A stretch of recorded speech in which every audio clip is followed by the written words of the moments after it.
look in the bottom left-hand corner on the screen, there are 140 school systems in the state of Alabama. Trustful City Schools was one of 12 school systems to receive an A on their school system report card, as well as all A's on each of their school report cards, and that puts us in a pretty selective group. Something else that we're very proud of is the fact that when our students graduate, they go on to be, whether it's, you can see there in that page is in the annual report as well, but you can see where our students are placing upon graduation.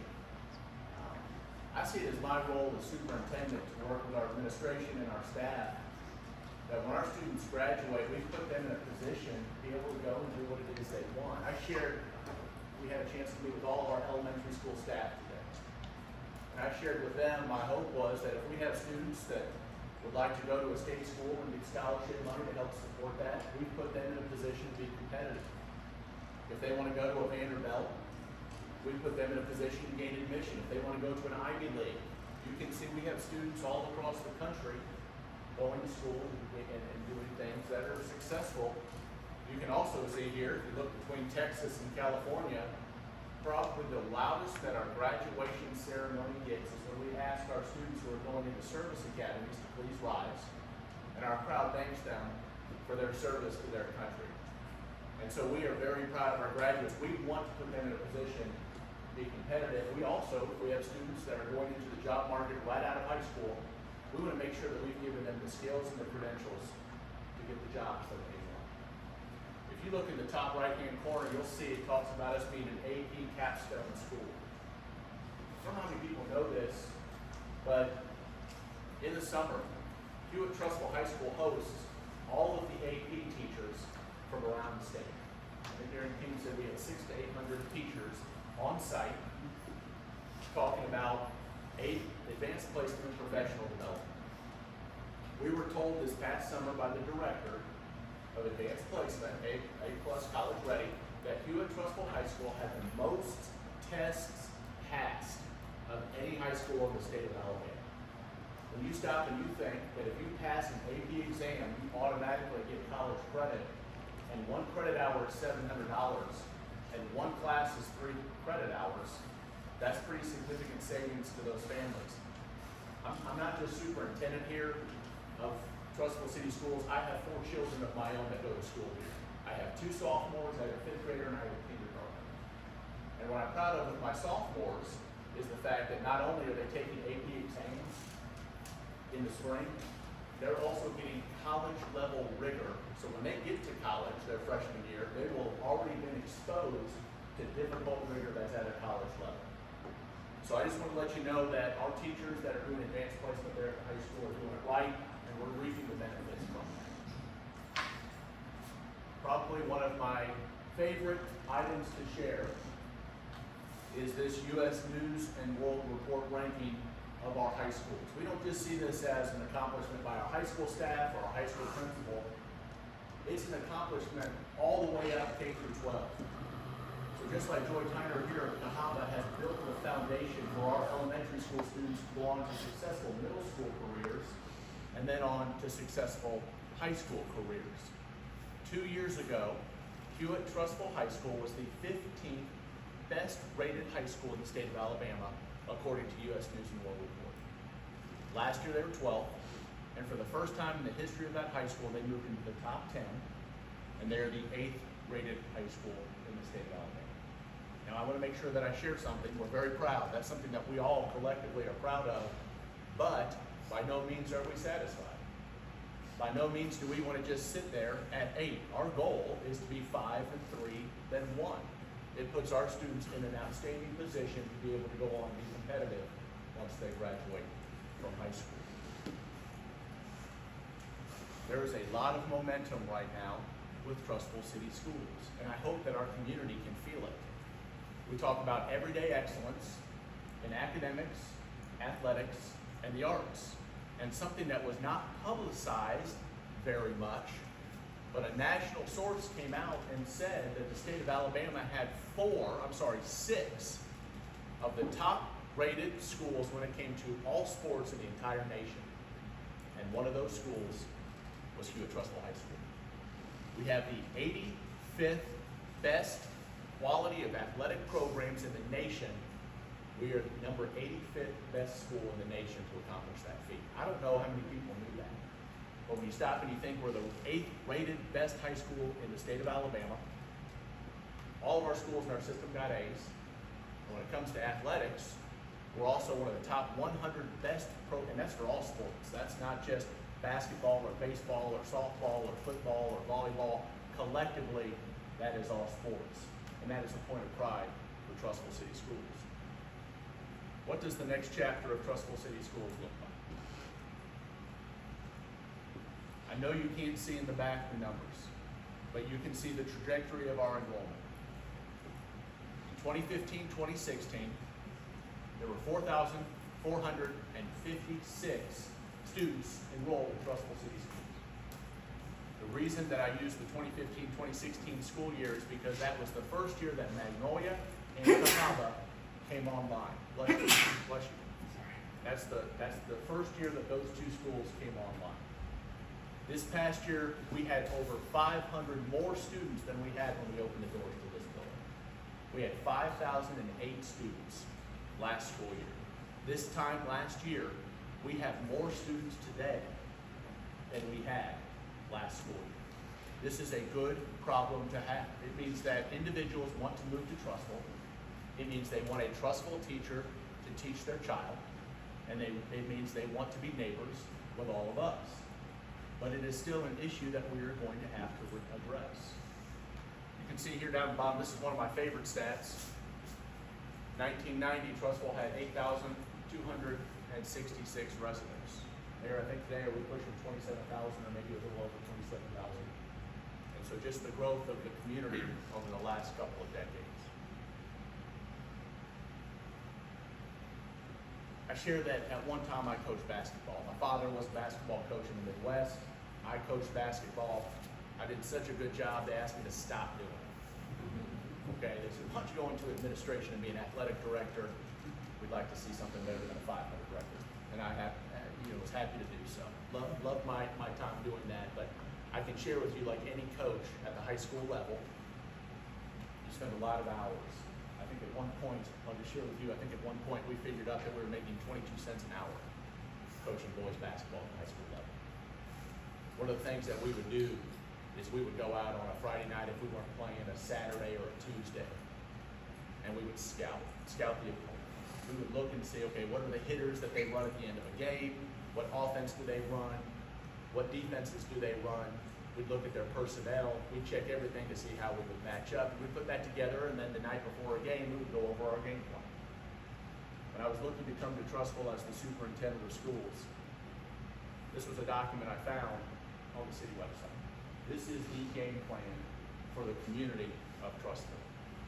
And one of the things that drew me to Trussville, not just as a professional, but also as a husband who has a wife that's a professional downtown and a father of 4 children, was the fact that there was a close partnership between the city and the school system, and it was evident. And I feel like what I did was I pulled some language directly out of the 2040 plan, which is the vision casting document for the community of Trussville. And to me, this is the most important statement. This is the statement that says, as the community grows, they see it as their responsibility to support the school system. And I can tell you that doesn't happen in all communities. As we get more families and more students arrive, the city will partner with the school system to make sure they can accommodate that growth. And there's evidence of that here tonight.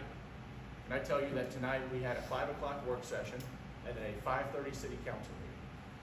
We have our mayor here this evening and 2 members of our city council who have joined us. They know the importance of what we have going on here this evening and joined us tonight. So I thank them. And Mayor, would you talk a little bit about the process of the 2040 plan? Who showed up? Where's those council? Okay, we did pass everything, I guess, didn't we? Well, it's a pleasure to be here. Some of you may or may not have heard of this 2040 plan. It's on our website. Let me kind of give you a little history on that. Back in 2018, I took office in 2016, as mayor after serving on the council for 8 years. So in 2018, to me, it became obvious. I've seen a lot of growth coming into the city.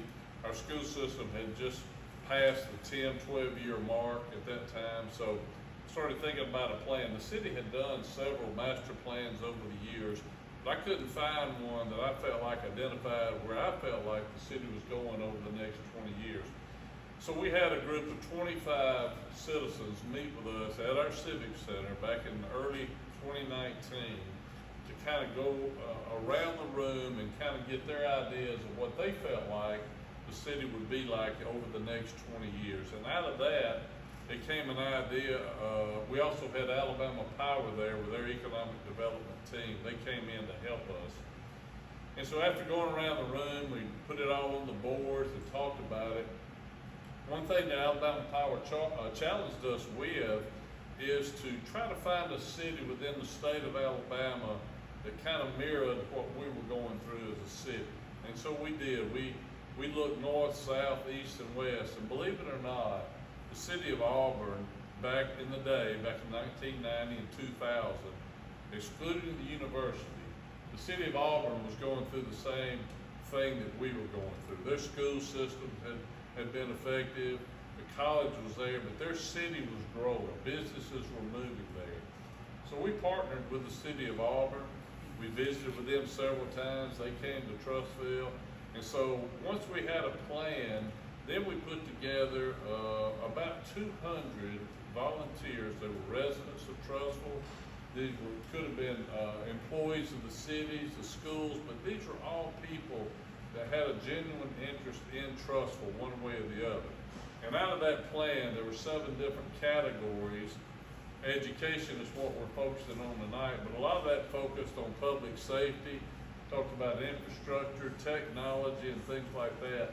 But out of that plan, where Dr. Martin went with this, we felt like that the school system, Trussville City Schools, was the engine that was drawing and driving the economic development out here in Trussville. And I think we could all agree that's true. I had 3 children go through the schools here. Graduated from Hewitt-Trussville High School, the last in 2006. And I can remember Hewitt-Trussville and all the Trussville schools and the county system being considered, if not the best, one of the best schools systems within Jefferson County. And that was because parents got involved. We had great teachers, we had great leaders in our schools, and then we broke away in 2005. That was the beginning of what I think are the best years of Trussville. I really do, over the past 19 years. Next year, July 1, our school system will be 20 years old. So we have climbed that ladder with other schools around the state of Alabama, and in a short 20 years, we made an astounding amount of progress. Bill Roberts over here in the back of the room, Bill chaired our Board of Education for years. Bill knows what it's like to be in a city where people get excited. I used to know a lot of people here. Back when I ran for office in 2008 and 2012, I thought I knew a lot of people. I don't know. I go out to eat now, I don't know where these people come from anymore, but a lot of young families have moved here, and for the reason they say, well, we researched it, they could have lived anywhere they wanted to. They could live in Homewood, Mountain Brook, Vestavia, who doesn't?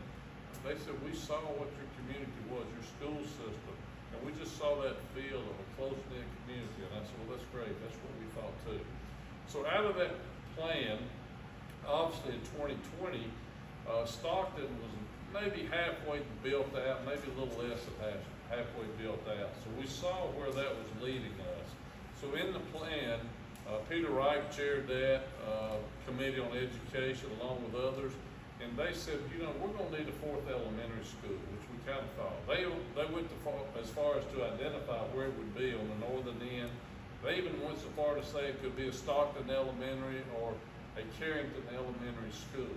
So that's kind of where we got the Glendale Farms idea. So moving forward from that day, Stockton went ahead. They finished out last year, building out the 11th sector out there. So we know where the growth was. And so when we bought Glendale Farms, we actually had a development that was it was almost 2 years in the making, I guess, of trying to get the development out there that would have included a school. When those developers came to see me for the first time, they asked me what I thought about it. What about a school in that area? And I said, well, if you're gonna develop that property, there's two things that's gotta happen. Number one, you gotta give us land for a school, and you gotta build a bridge across the railroad tracks. And they agreed to do that. Unfortunately for them, but fortunately for us, that plan never materialized. The council did not approve it. It was a wise choice on the council, so the people that owned, that was Mr. Beard, Richard Beard, some of you may or may not know Mr. Beard. He owned that property out there. So the family, Mary Foster, the daughter, there was just one family member still alive. Her and Rick about my age, early 30s, and they were tired of working hard on the farm. So they put that thing up for auction, unbeknownst to me. I was coming back from a conference down in South Alabama, and I got a phone call saying, hey, did you know that they had put the farm up for auction? I said, no, I didn't. So I called them, and they said, yeah, we just decided we just didn't want to do anything. I said, well, I thought we had a good enough relationship. You at least reached out to me and said, is the city interested? I said, what can I do? They said, well, I don't think anything. We've accepted an offer. So I had to call the auctioneer. Is there anything we can do? No, there's nothing we can do. So there was a way we could do it. We had a person that had bought some property from Mr. Beard years ago, and that person actually had a first right of refusal on that property if they ever tried to sell it. And in the agreement, there was an agreement where he could assign that to anyone like the city of Trussville. So he did that. So we ended up buying 230 acres of Richard Beard's property, the old Glendale Farms property out there. So we have 230 acres. We bought it for one reason mainly, and that was for a school that we knew had to be built somewhere down the road. So that's a little history of how the 2040 plan kind of reflects to where we are today. When the city formed the school system, a lot of you were here, a lot of you may not have been here, but there was a 1-cent sales tax that was added back in the day. Gene Melton and his administration, the first school board, a great group of school board members, that 1 penny sales tax went to pay the debt service on the money that was borrowed to leave Jefferson County, build our high school, add on to our middle school, and so that penny went towards paying the debt service. Out of that penny, after the debt service was paid, 1/4 of what was left went into a trust between the school board and the city of Trussville. So we had this trust fund that kept getting money put in it in case of emergencies or a new school or whatever we needed. So that thing kind of floated around there in the 3, 4, 5 million, got up as high as 7 million one time. And in 2014, we asked our citizens to approve a $7 million increase to open this school and build Magnolia. This school had sat empty. I'm trying to remember if it was 5 or 6 years, Bill, 7 years, whatever it was. And it just sat empty. It was looking awful on the outside. So we asked our citizens to consider a $7 million increase at that time. It passed. There was about 4,700 votes passed. Obviously, the majority voted in favor of it. So from that point, that $7 million is currently paying for the debt service for these two schools. Fast forward to today, what we're asking is another millage increase to pay for another school, plus pay for improvements as to what our school system is going through a growth right now. Dr. Martin's going to touch on all that right now. So just a little history on where we are, and to Dr. Martin's point, and I think Bill would agree, and Alan and Ben, the city and the schools are joined together. We're joined at the hip.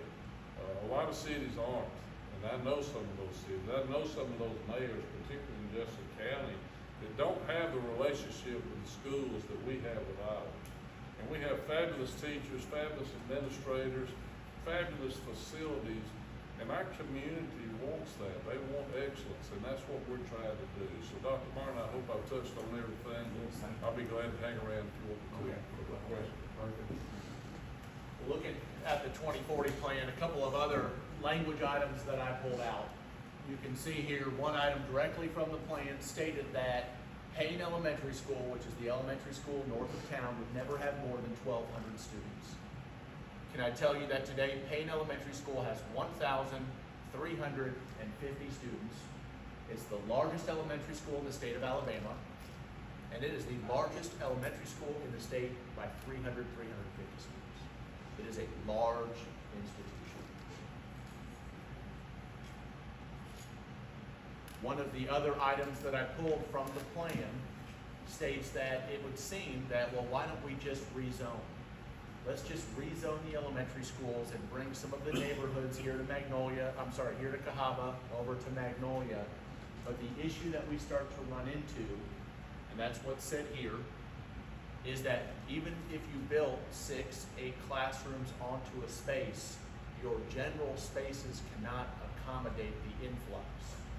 Your libraries, your kitchen cafeteria, your playgrounds, your car line. What happens is you start to oversaturate those spaces, and that's what we have going on right now at our middle school with our kitchen cafeteria space, and I'll get to that here in just a second.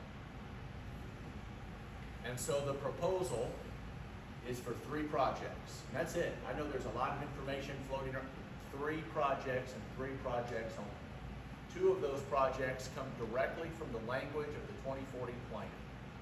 New elementary school, as the mayor just described, and then C-Wing at our high school. Our high school right now is at 106% capacity. Our high school principal yesterday told the PTO that the next teacher he hires will be a teacher on a cart. They will not have a classroom. They will travel to other classrooms because we don't have one together. The 3rd project, which is Hewitt Trustful Middle School, that came to us directly from PTO last year. And I got done with sharing my vision and what the plan was, and in that PTO meeting, several hands went up, and the mothers in that group said, "That's great, Dr. Martin, what are you gonna do about lunch in the middle school?" And I'll share with you a little bit about some of the concerns that we have there. Mayor talked a little bit about the elementary school. These are not school system or city numbers. In September of last year, a demographer was hired from Hoare Program Management, which is an arm of Hoare Construction. So our demographer came out to all of our sites, walked our schools, and shared with us a utilization factor, which simply is you just take enrollment to capacity. And you can see with our current student body, we are at 78.9% capacity for our elementary schools. I've not really pointed this out a whole lot, but you can see our enrollment at the end of last school year is 5,008. And if we didn't bring in one more student at all, we would still grow by 2.3% according to a cohort survival ratio. So we would continue to grow according to cohort survival, even if we didn't bring in any other students by 2.3% clip. In talking with some of our city leaders on planning and zoning, as well as city council, we have heard that in the queue right now, there are around 300, 350, maybe 400 homes yet to be built. Our demographer says 1.7 or 1.8 students per household. If you take those numbers, you take that by 1.7, 1.8 students per household, 500 student growth is a conservative figure.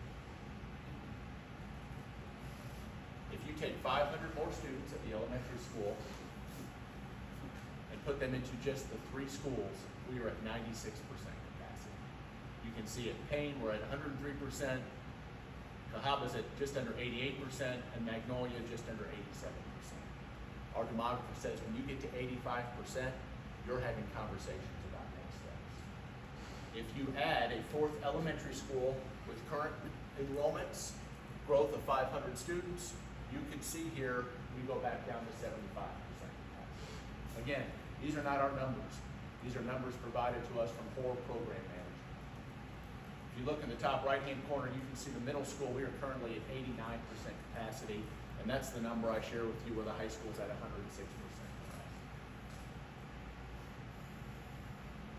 Talked a little bit about the high school before. U.S. News and World Report's very proud to be number 8 on their list and looking to continue to climb. These are the top 25 elementary schools in the state of Alabama, according to U.S. News and World Reports. And I just want you to look down the right-hand column. If you're looking down the right-hand column, I want you to look at the enrollments of those schools. You see Crestline and Mountain Brook. You see Vestavia Hills East. You see a school in Saraland. Very proud of Cahaba Elementary sitting there in the top 10. But look at the enrollments. You see a 766, a 567. There's a large one, a 934. 10 through 18, you can see Magnolia was the 14th rated elementary school. Payne, the 17th rated elementary school. But continue to look down and see if you see any other schools on that list with over 1,000 students besides Payne. 19 through 25. Okay, so maybe that was just U.S. News and World Reports. Let's look at another metric. You've probably heard of this metric. The niche metric, I know AL.com uses this from time to time. Different metric, different standard of measurement, but look down the right-hand column.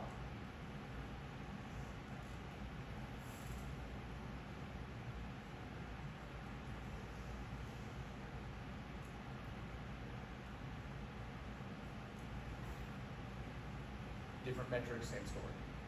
There are no other schools besides Payne in the top 25 that have over 1,000 students, and Payne sits there at 1,303.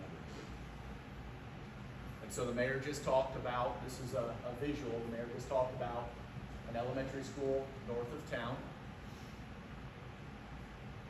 We would look at something in the range of 120,000 square feet, could accommodate with 45 classrooms around 850, 900 students. You figure at 120,000 square feet, at $375 per square foot, that's a $45 million elementary school. So if you do the math on that, that should all align. The middle school, again, just showing that the middle school is at 88.8% capacity. With a show of hands, I'm just curious, does anyone have middle school students in here? Couple. Sixth grade lunch starts at 10:35, ends at 11:23. Seventh grade lunch starts at 11:28, ends at 12:16. Eighth grade lunch starts at 12:22, ends at 1:10. Our lunch waves go from 10:35 to 1:10. Everywhere up here where you see it says class in gold is a class that goes and eats in their classroom, because there's not enough room in the kitchen cafeteria for them to sit and eat. Now, if I brought a meal in, let's say I brought in Jimmy John's or brought something else in, we would all be just fine sitting in here and eating our lunch. But here's the issue. It's not that the students so much are having to eat lunch in their classroom. It's the fact that I was told by one mother, my child has 9 minutes to eat their lunch. Bell rings, get up, stand in line, get lunch, packaging, walk back to class, sit down, eat, bell rings, on to my next class. I asked Jared, on average, what would you say most students have to eat their lunch? He said 11 minutes. So as I mentioned before, I don't know how many school systems in the state are giving their middle school children 11 minutes to eat their lunch, but I can tell you it's probably not those other 11 that we are in a cohort with in terms of those top school systems in the state of Alabama. National Center for Ed Statistics says that you should have 9 square feet per child to sit and eat your lunch. We can offer about 4. The other thing I want to show about this is Jared Meads and I, we've had conversation about, well, let's extend the lunch period. But my question for you as parents and grandparents and others, if you eat a meal at 9:30, 9:45, can you still call it lunch? And the answer to that is no. So let's move it on the other side. If you eat a meal at 2:15, we really want our students to eat and then go directly to the bus. This is the recommendation. Recommendation is our kitchen cafeteria space is the blue area there at the bottom. Our auxiliary gym is green, and our old band room that we don't use anymore for band is yellow. What we would like to do is take the green space and the yellow space, combine those into a 15,000 square foot kitchen cafeteria where students can truly sit down and have their meal. It would accommodate the student body that we have in the community.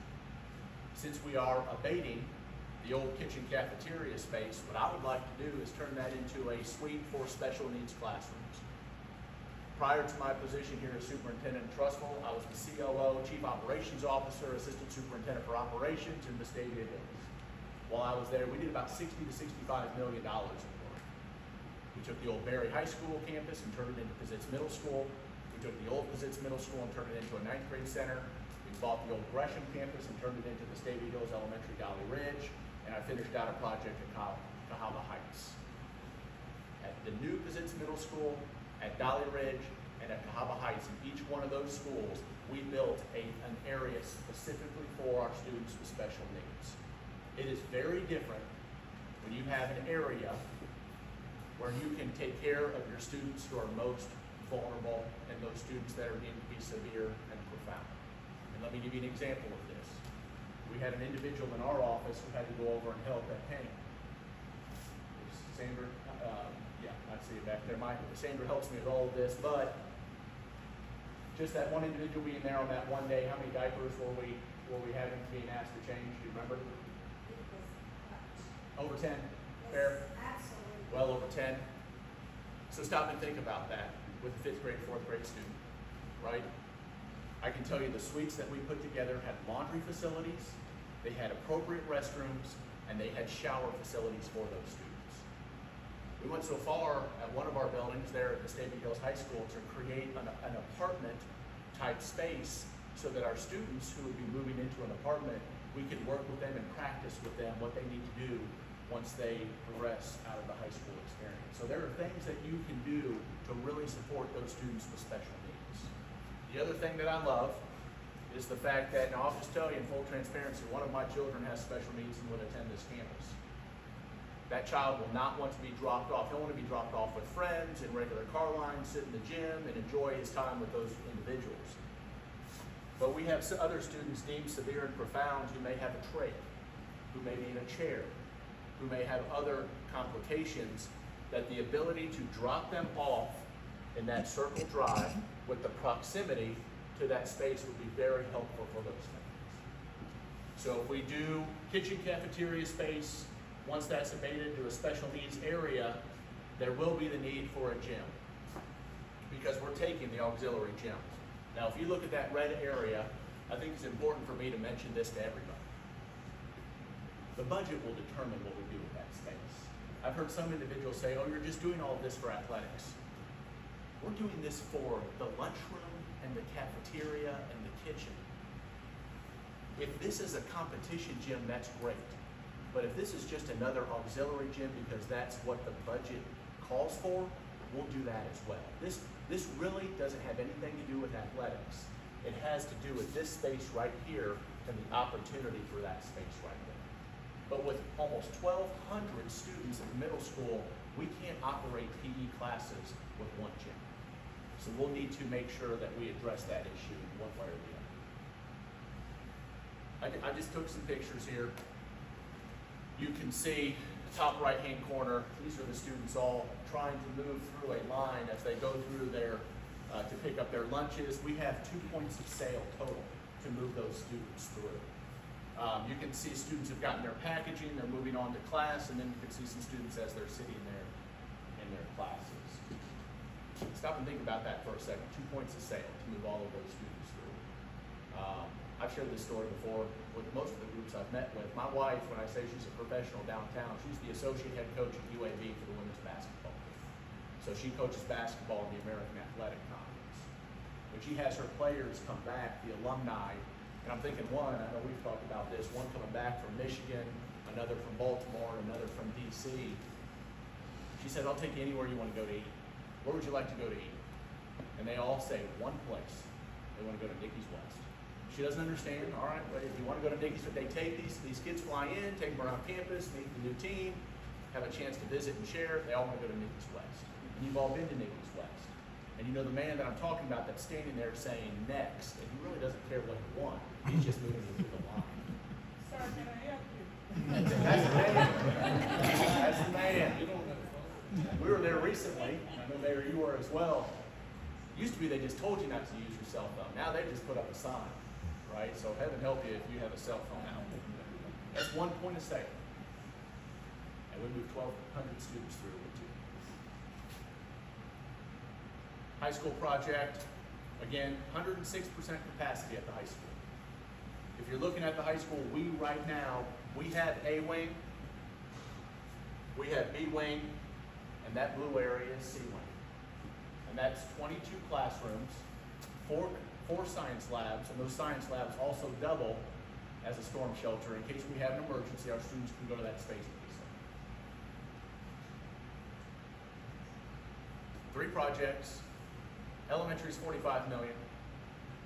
Cost estimates for our middle school project, $22 to $25 million, with all 3 of those projects included, and C-Wing, 18 to 20. You take 45, you take 25, and you take 20, and you get $90 million. And that's the ask. Those 3 projects and those 3 projects. I know now is not the time to be going to the community and requesting an increase. I can tell you, my family of 6, what we used to spend, $45, $50 with tip after church on Sunday to have our meal is now pushing $85, $90. Now I have 3 boys and they eat a lot, so that may help matters there, but I also know that with inflation and interest rates and gas prices, everything just continues to climb. I show this slide because if you look at Cahaba, this building, phase 1, in 2017 it was $144 per square foot.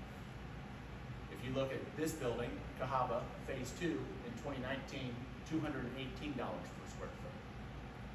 All of Magnolia, the entire facility, in 2017, $197 per square foot.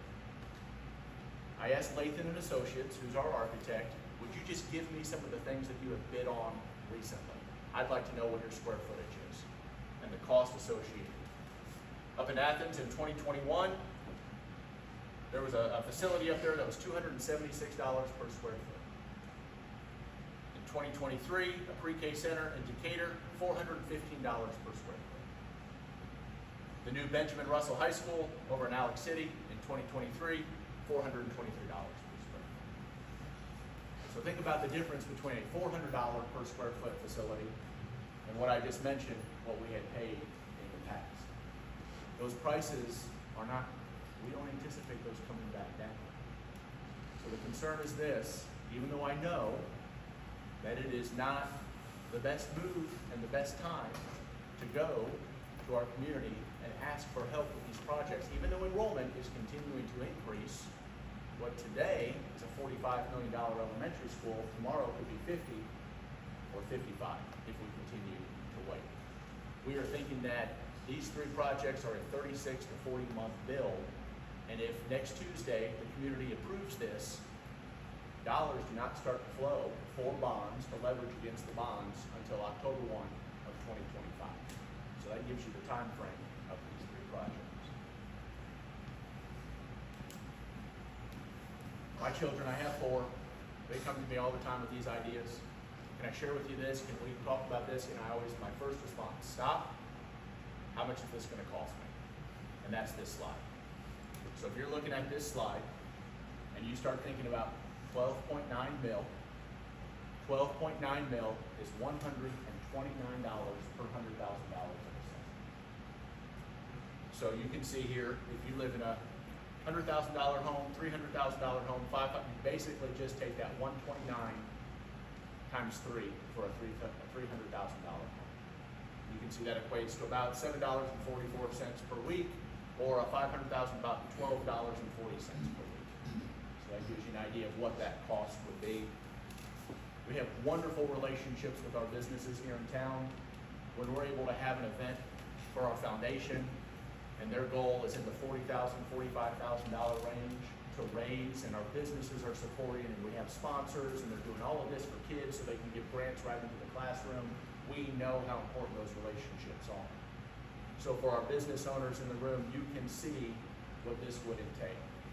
If you have a $500,000 business, because businesses are taxed at 20% of assessment, residential is taxed at 10% of assessment.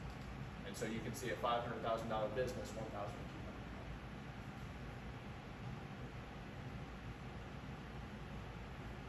Our overall millage is 62.1%, and if you're looking through that annual report, you'll see our finances. And you'll see in there that of the 62.1 mil, the school system receives 37.1 of that. The state receives a portion, the county receives a portion, the city receives a portion, and the school system receives 37.1 of the 62.1 mil. If you take 62.1 and you add 12.9, you're at 75 mil. And so you can just see where some of those other, whether it's part of the Jefferson County school system, or they have their own individual school system, you can see where some of our cohorts around the Birmingham area fall. I do have to mention that 75 is the cap. 75 mil is the most that you can go up to according to the Lid Bill, which was passed in 1970, without having to go to the voters, not just in your community, but also in the entire county, to exceed the Lid Bill. So you may be looking at this saying, wait a minute here, why can Pleasant Grove, Vestavia, and Mountain Brook exceed the Lid Bill? It's because when that legislation was passed, they were already exceeding the Lid Bill, so they were grandfathered in. So if Diggy Barlow at Mountain Brook wants to work with his community and go up to 125 mil, he can do so. Whereas the rest of those schools and communities are capped at 75. 2017, 2018, Homewood tried to exceed the Lid Bill. Bill Cleveland was the superintendent. It passed in Homewood. So Homewood voted to exceed the Lid Bill and go above 75 mil. But the rest of the county gets to vote on that as well. And the rest of the county voted it down. And at that time, Bill Cleveland said, no one in Jefferson County is ever going to pass the Lid Bill. And the reason is as long as the rest of the county gets to vote on it, it's just not going to happen. I think it's important to note that a mill in Trustful is worth $520,000. If you're looking up here, a mill in Vestavia is worth $950,000. So if you're just doing comparison here, if Vestavia collects 30 more mil than Trustful, a mill is also almost double what a mill here in Trustful represents. If that makes sense. Mayor talked a little bit about when the school system was started. And you can see here in 2005, average home values were just under $240,000. If you look at 2023, average home values were $445,000. So that's an 86% increase. And I just wanted to show, if you look just since 2018, a comparison with the rest of the state, and this according to the Alabama Association of Realtors. You can see that since 2018, home values in Trustful have risen by almost 55%, whereas for the rest of the state, about 16%. We like to say that there are a lot of factors in this. Trustful having its own school system is one of those factors. It is one of the reasons that makes Trustful a desirable location. And because it's desirable, when we start looking at supply and demand, it's what drives those costs up as well, or those values. When we moved into town, I don't know if a sign ever went in our yard. We learned about that property from our realtor who knew someone else, but there was not a sign in the yard for us to drive around and see. One thing we continued to hear was volume, there's just no volume. And so you can see in 2022, average days on market, they didn't even have homes on average on sale for more than 2 weeks. They were about 12 days on market compared to the rest of the state. Mayor talked about we've been out trying to share as much as possible. There's a lot that's going to happen here in the next couple of days. Can I just share with you one of my frustrations will be the person that comes up and says, I just wish we'd known. I mean, we've gone to HOAs, we've knocked on doors, we have done everything we possibly could to try to inform the community about the need, the cost, and what the hope for the future is from Trustful City Schools. You can see we've met with all of our PTOs, we've met with all of our staff as of today. We have tonight, you find folks here at Cahaba, and then we have next Monday at Payne, open to the entire community if there are questions or concerns or any other items that we can answer. Town hall meetings we had all summer, and then you can see anytime a HOA called us and asked us to come, and I'm so appreciative to our mayor and our city leaders for always going to these meetings. And you can see the different HOAs that we got in front of and had a chance to share and visit and talk with. A couple of other, just the party at the pavilion, where we partners with chambers of commerce and other groups that came in to give our young people a fun experience. Husky night, Cause for a Cause, and then our first football game against Jag, we'll have some information there for folks as well. I've promised my 3 of the 4 children, kindergartner really doesn't care, but they've asked me, if after Tuesday, can you stop being in videos? Just give us a month. Just give us a month, we need a break. And I understand that, and I can appreciate that. I showed this slide, a couple things. Mayor talked about 2014, 4,750 total votes cast. You can see the margin. You can see the renewal in 2022, 1,980. In talking with our city clerk, there are 21,000 registered voters for Trustmark. So when you stop and you think about that, and then you think about one neighborhood could have changed that entire vote in 2022. I was actually on the phone coming over here this evening. One of my very good friends is Superintendent Todd Freeman at the stadium. And he just called me tonight, hey, how's it going? Never ask anything, just how's it going? He knows that these are very taxing times, very difficult times for communities as a whole. And he reiterated, we talked about, we thought when he was at Vestavia, if he got 3,000 votes, it would be successful in 2023. He had no clue, we both did, that 4,100 people would show up and say that they did not want to move forward with that program. And that was what we thought was a very good program. Now I feel like our program here is a lot better because ours is 3 projects. They have several projects as part of that. But the reason I showed this slide, a couple reasons.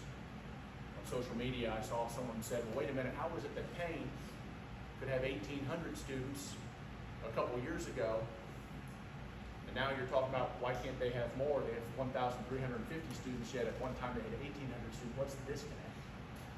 And what they're not accounting for, and what they didn't share the rest of the story, is the fact that there were 15 trailers at Payne Elementary School. Some of you may remember that. And you can see some of those there. Bill, I know you remember the trailers that were out there. And that's really what the impetus was to help in 2014 to get these 2 new beautiful elementary schools. The other reason that I show this is because if you look at Vestavia with 7,300 total votes on that tax, the margin on that was 900.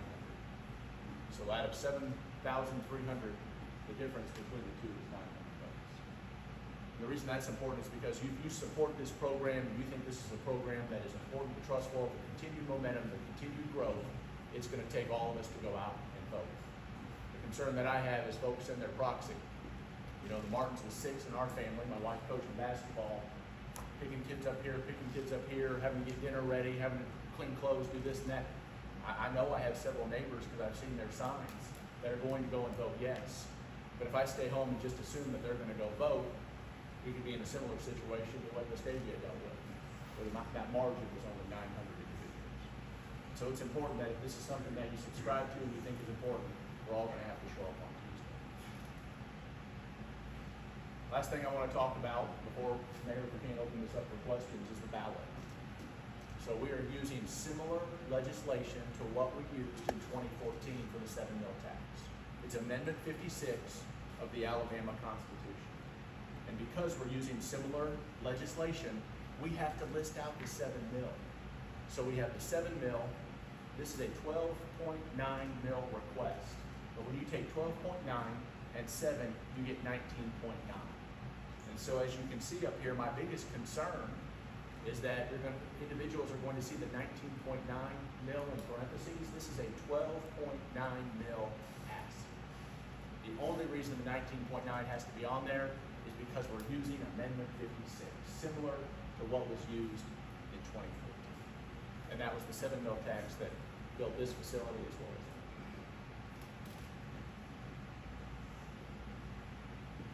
So as you can see here, the request is for 12.9 mil, 3 projects and 3 projects only, elementary school, middle school enhancements, and a new addition at the high school. We've gone through several different measures to be at the point that we are. Danny and Shay were good enough to carry this to the legislature for us, get that approved. The governor signed off on it, and now on Tuesday, the community will decide this is the direction that they want to go. Mayor, if I could, how about I open it up for any questions that you have at this time, and no questions too difficult, and we've answered them all over the last couple of months. Yes, sir. I've got more of a statement than a question, and I'm not sure that people fully realize also if we have to go back to trailers, the significance of what that can mean in Alabama weather, because we know here it can change in a minute. Okay, you've got elementary students who are already upset because there's alarms going off everywhere. The teachers are trying to quietly rush them out the doors to get them back into the concrete buildings where it's safe. That's just something that we shouldn't have to deal with when we can have the brick and mortar to keep them safe in rooms like this that provide for them also. And not to mention if your child's waiting until 1 o'clock in the afternoon to eat, they're starving. That's why it's important to me. I just feel like our children deserve more. Two issues, Jesse, that you bring up with the trailers. The first,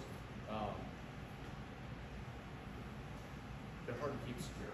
I taught in a trailer. We had a fire at the building when I was a high school teacher and coach. We had a fire. That wing was not available to be taught in for that year. So I taught in a trailer.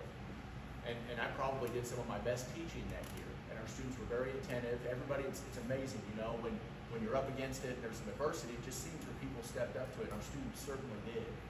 My biggest concern was I couldn't keep it safe. And what I mean by that is I didn't have water. I didn't have a bathroom. My door was just a swinging door open because those students had to go to the main building for restroom facilities, for their physical education, for basically everything. And so I couldn't lock the door when I had students going to the restroom or going to get a drink or fill up a water bottle, and that's my concern. We all know someone, or maybe we have, that learned in trailers or taught in trailers, and all of those individuals are just fine. But the problem is in 2024, with as much as we talk about school safety, I mean, it is on the forefront of everybody's mind with events that have happened. For us to put students in trailers where we can't keep them safe is a concern. The other issue that I was going to bring up, sir, and then I'll pass it over to you. We try very hard to get the best and the brightest teachers. The state provides a minimum salary matrix, and we exceed that minimum so we can go out and get the best teachers that move to the Birmingham area or in the state of Alabama. We can hire a very good teacher to be on that cart at the high school or teach in a trailer. And how long are they going to do it before they're not given a better offer? And that's the other concern. If we're offering teachers what is not an ideal situation, can we continue to say that we only always work to hire the best of the class? So, sir, I apologize, please. Okay, I live in Long Meadow, so I'm across from the football stadium. I have a bit of an issue that we have this problem in our schools, but we went ahead and spent $8.3 million on a covered practice field where I don't think it's needed. And in the budget is $10 million to improve the field house and weight room. So that's $18.3 million that could take care of some of this, which would ease some of the money that's being requested from the citizens. And our CFO, Jim Kirkland's not able to be here tonight, but please let me share with you that not only when I went to get my PhD, but also got a chief school business official endorsement. So when I talk about school finance, I have a lot of confidence in this area as well.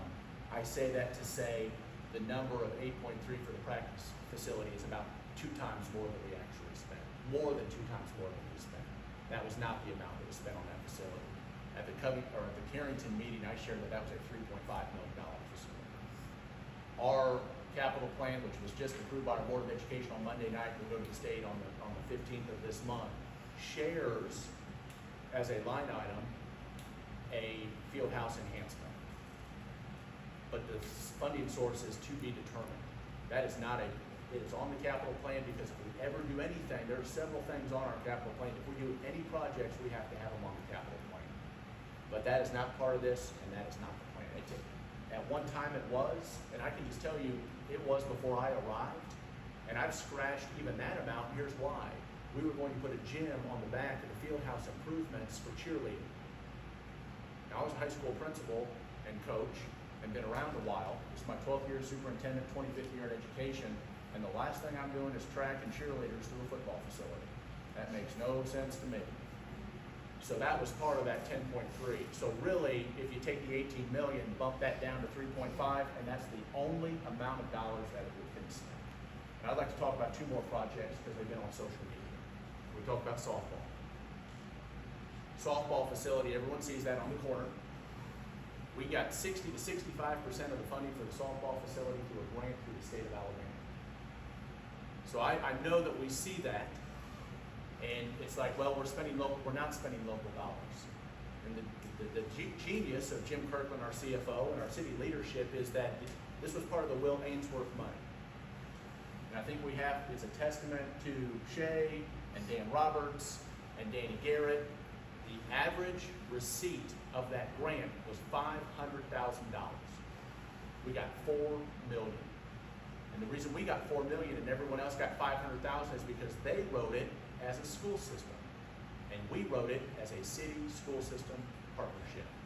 We were able to show, whereas maybe in those systems, let's just say Vestavia Hills has 7,000 kids, and it would just support their 7,000 kids, we were able to show how not only would our students benefit, but Parks and Rec and other entities would benefit as well.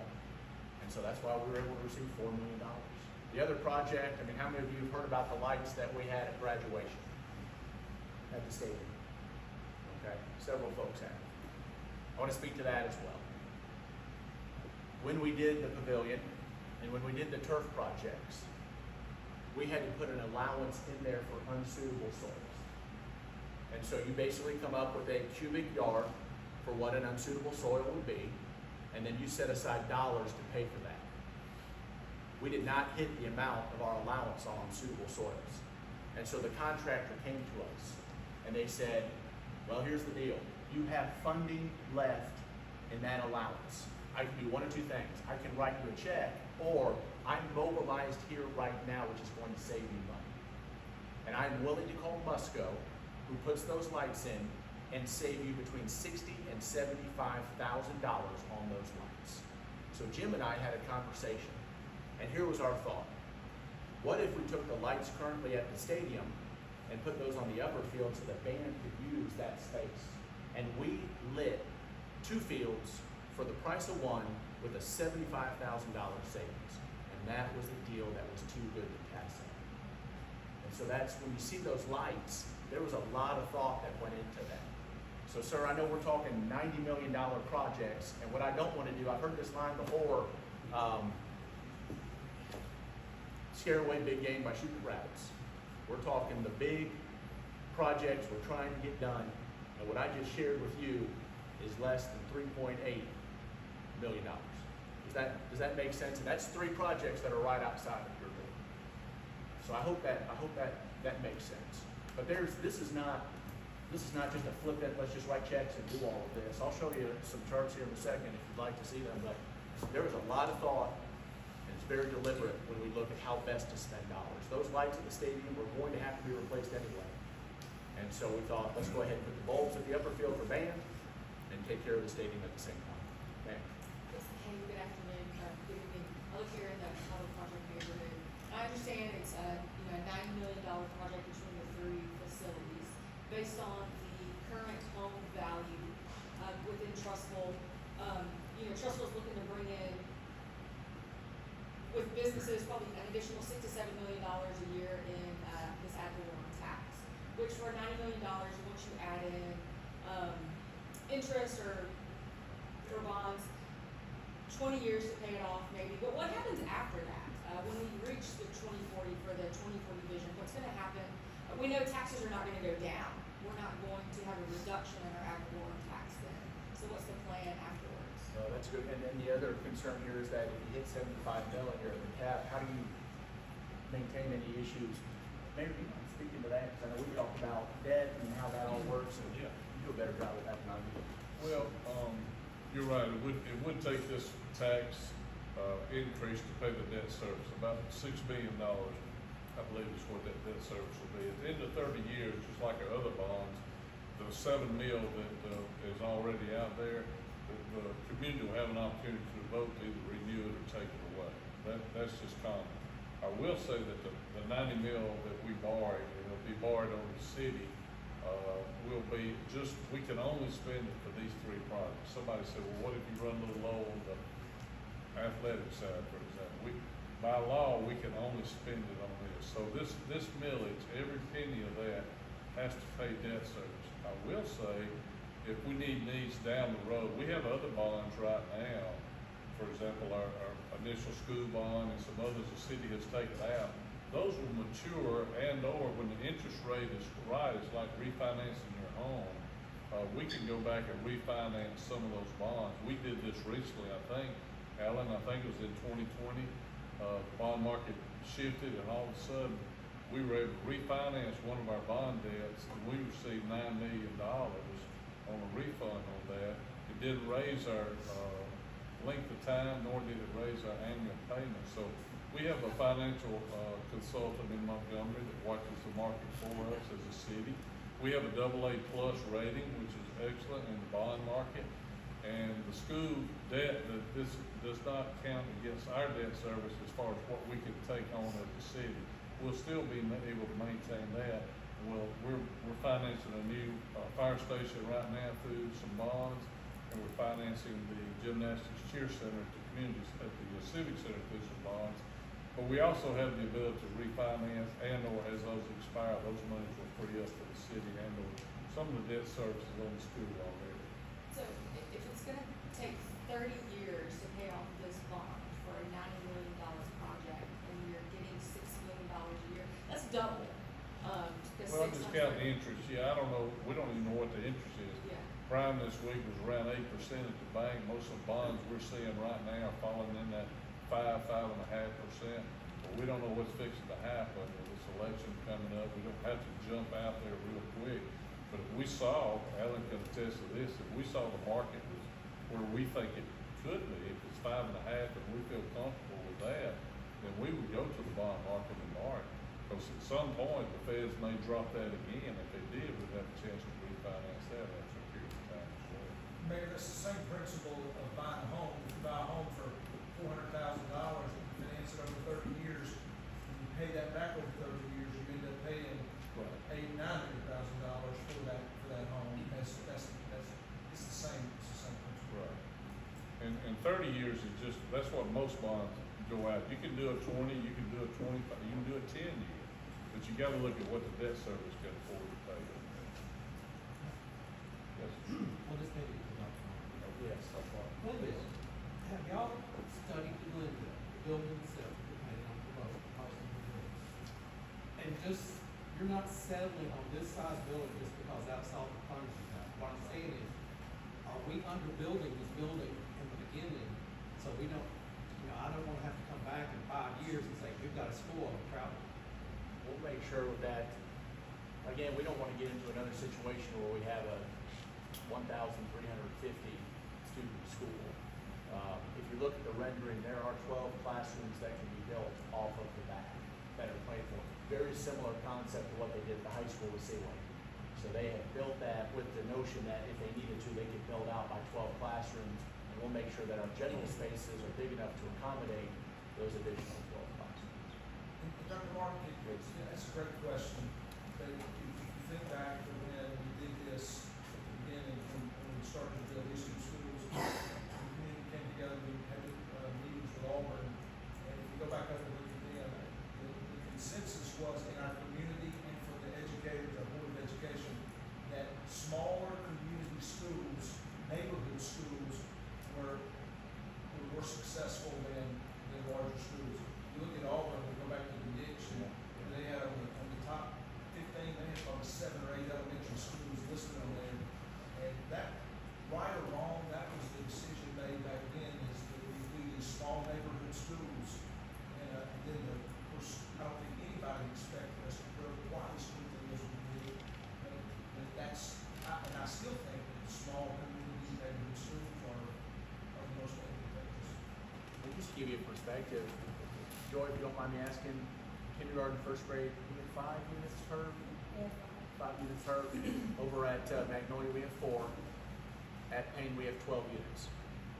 We have K1, 2, 3, we have 12 units. I'm sorry, K1, 2, 12, and then 3, 4, 5, we have 10. So what that means is when they have things such as a music program, or they have to do 2 different because they can't squeeze everybody into a space with 12 different sections. It's just a very different experience for the students at Payne, Balance Point, than it is here at Cahaba or over at Magnolia. question, sir. When would each of these three projects start, and when would they estimate to be complete? That's a good question. So, I just got done working at Vestavia. Jim Kirkland, who's our CFO, who's also over operations, he or Sandra, I don't know which one, are employee number 2 and employee number 3 of the school system. So they've been here the whole time. And so he's worked with all of these projects. We would look to start all 3 at the same time. We think the elementary will be a little bit longer than a 36, 40-month build, but we think that Seawing and the middle school, we can get those done in a 36, 40-month build, but we would look to break ground on all 3 projects at the same time. So, Question for the mayor. We're putting in 300 homes owners, we wanna build up by Carrington. Are there already, permits out to build those homes? Well, the plans, the plan, and you mentioned Carrington, that plan was approved many years ago. None of the, I don't say, no, permits have not been pulled. There's a lot of empty lots back there. I think what Dr. Barrett was saying, there's some other subdivisions, other developments that have already been approved. One of them being Trussell Springs, it hasn't built out yet. It's been a railroad issue with the bridge, whatever it is. There's still being, I don't know how many more, homes will be built there. But then you got that, you've got, Carrington, which could still be built out. And then there's one on Service Road that has not been approved yet. The city bought 75 acres off of Service Road last year because that property was in the county. But the owner of that property had a contract to build 500 apartments on that land. We were able to negotiate with him to buy that at the same price as developer. So we've got 75 acres out there that we're working with a developer. Ben, I know the numbers have dropped on that. What is it?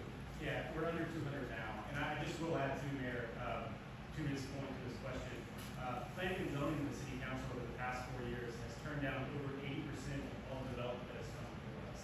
We're very, what you see being built out in the Stocktons and the Carringtons, all of this was approved many, many years ago, and we're being very cognizant of what we approved for this group. Patrick.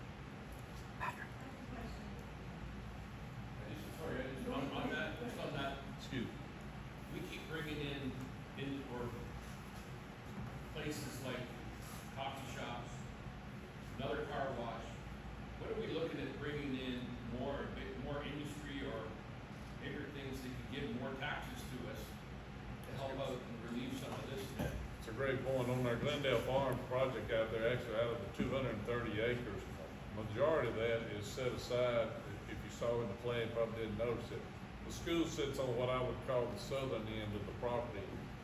The other part, we're working right now with Sane and Associates for development for a light industrial or a tech park there. We have some businesses interested in relocating in Trussville or moving to Trussville. It won't be smokestacks and pollution and things like that. It'll be a nice light industrial park. It'll bring jobs and more people here to work and spend money in Trussville. Also in our industrial park, they're meeting tonight, our IDA board is meeting with potential development on the old Gold Kiss property that's been sitting there for 20 plus years. So they're meeting with a developer tonight about doing something out there as well. One of the ladies have, yes ma'am. I have an optional question. Why aren't the citizens able to vote to see before you actually purchase all this on Glendale Farms?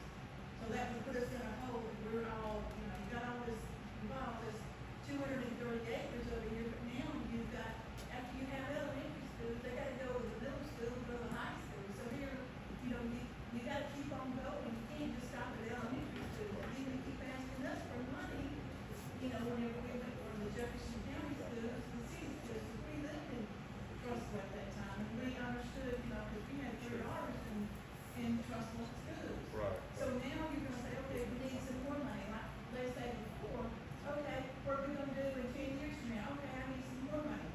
Trustful houses are not $100,000.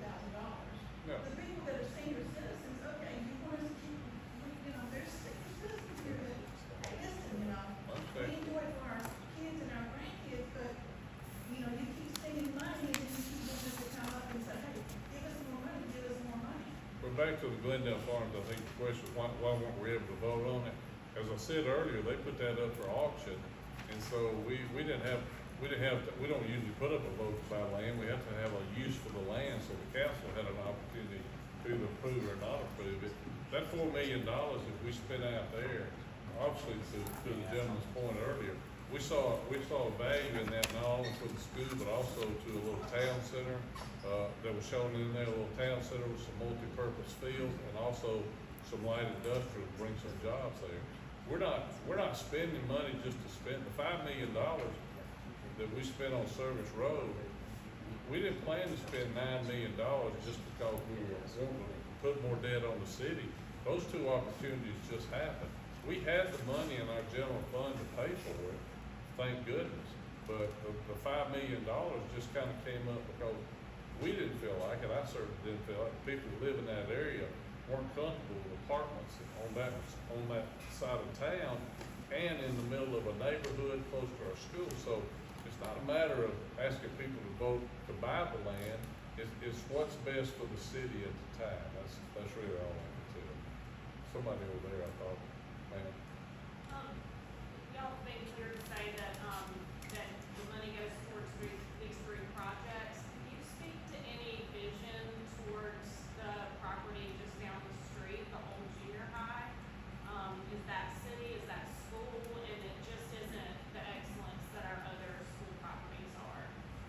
Well, I can tell you that for those of you that have been here a long time, that school had a lunchroom at one time, but a sinkhole got it.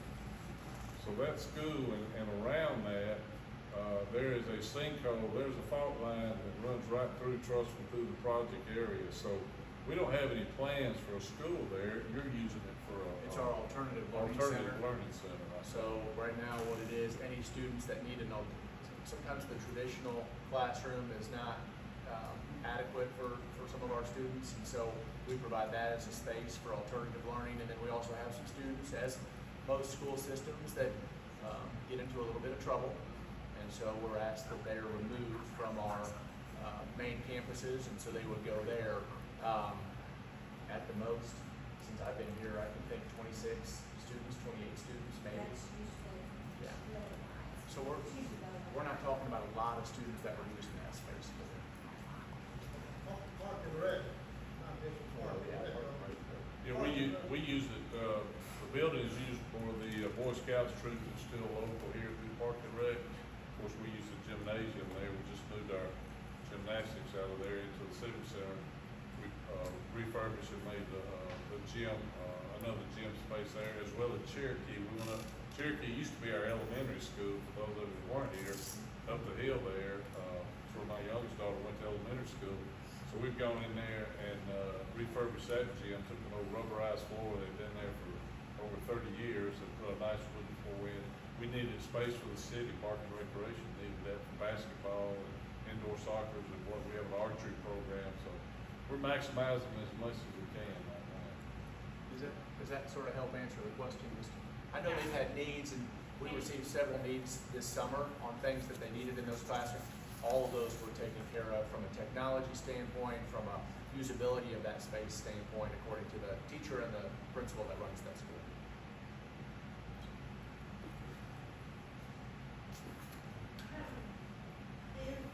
I know that the junior high, the old junior high had a sinkhole in it. Has anything been ever thought about, what we could do to use that so that we walk that, the elementary schools, the overcrowding and everything? Talking about the one that was on the sinkhole? Yes. Yeah, I think what I'm saying is, that was a school, that was our junior high at one time. I'm not comfortable, I don't know if the school board would be comfortable putting something there right now. We use it, we have it checked periodically, we do see some sinkholes occasionally on the field, the ball field next to it. We haven't had any problems that I know around the school recently, but I know one of the neighbors in here, their daughter and her husband lived across the street, had a sinkhole in their side yard, maybe a year or so ago, so it's too risky to build a school over there, much less any other facility for the city. And we just use one hallway. So we're using about 4 classrooms in a space off. We don't use it. There's 2 buildings. We don't use anything on that I side. know the gyms are being used, and it's nice that they're dealing with how those gyms are being used along with the one of Cherokee with the old elementary school. Very glad to have those. Very good.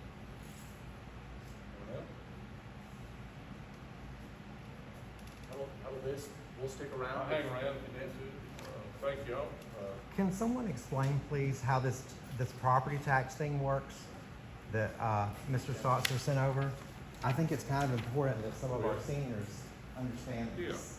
Did anybody get a copy? Somebody may know about it.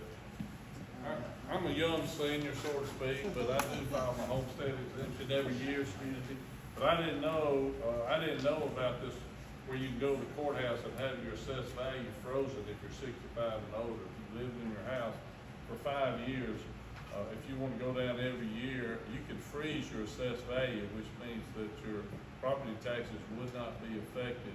The millage would be if this millage passes, but if you're 65 and older, lived in that house for 5 years, besides your homestead exemption, which exempts you from state taxes on it, you can go down and file this every year where you can freeze it.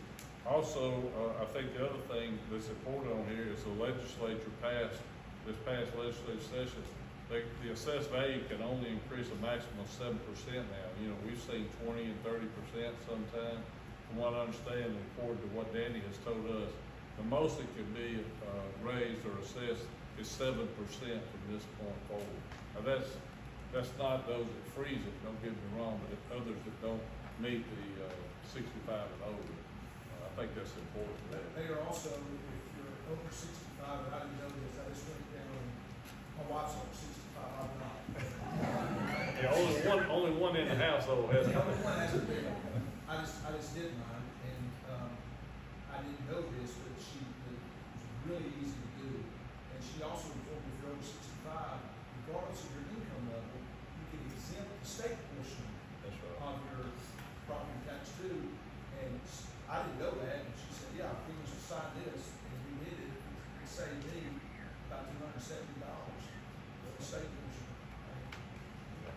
If anybody needs a sheet of this, of course, Chesley Payne, I hadn't been attending some of the meetings going over this, but if you need more advice, or talk to your attorney or reach out to Massey Stokes, they'll be glad to help you on that.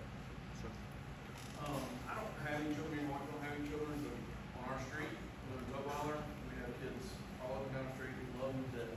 So I don't wanna be that Thank guy that says, I don't have any kids. I don't know, baby. So I want what's best for the kids on my street, for sure. How many of all those students actually live in Trussville?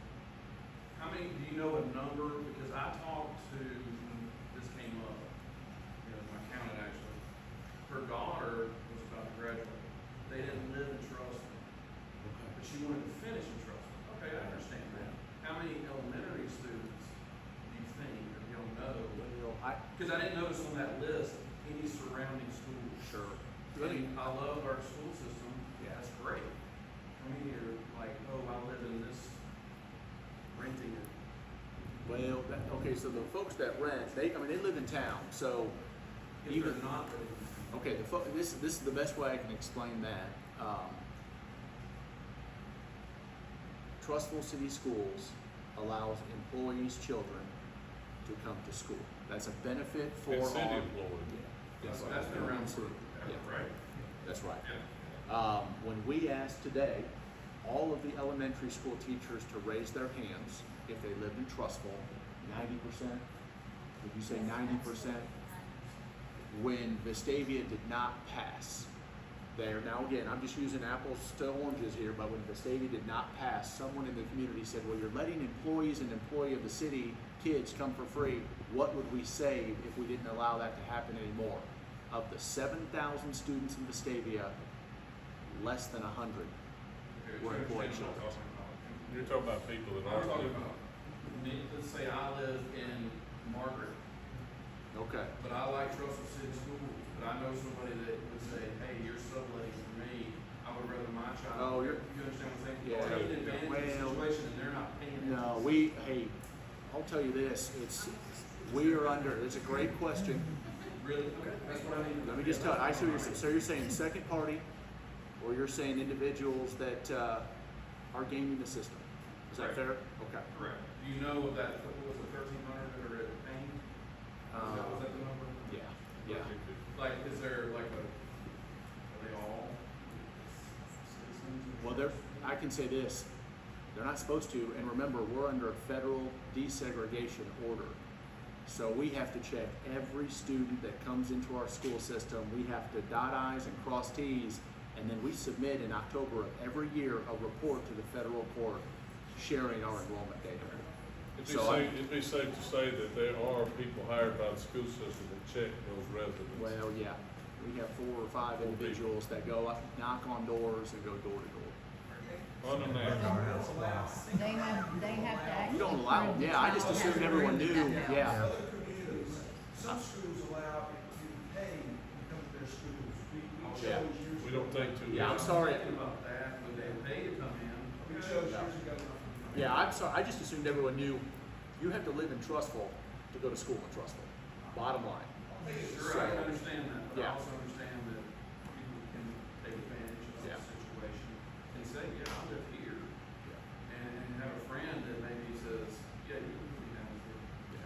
And we go to that out, a truant. That's right. I will tell you, We my watch daughter that very rents closely. a house from my mother who lives in Trustful, and they come to her house every year, make sure that the child has a room, their clothes are hanging in the closet, and that everything is there.